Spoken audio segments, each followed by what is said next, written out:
Valentine's Day 2022, and as you can see, I'm digging a deep hole here to add some tomatoes to the ground.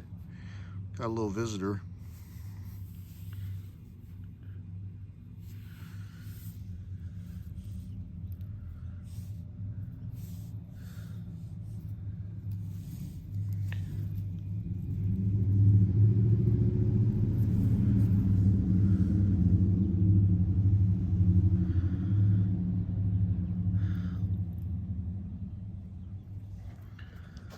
I lost him in that forest there, but either way, what I'm doing is showing you how far down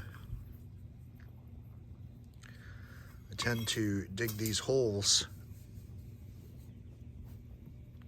I do my best to get past the rock layer.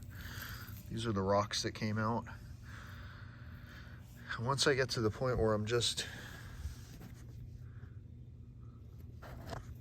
looking at earth down there, I figure I've given the tomato plants an easy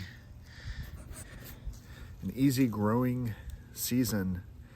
So I'll show you these plants in another couple of months to let you know how they've done.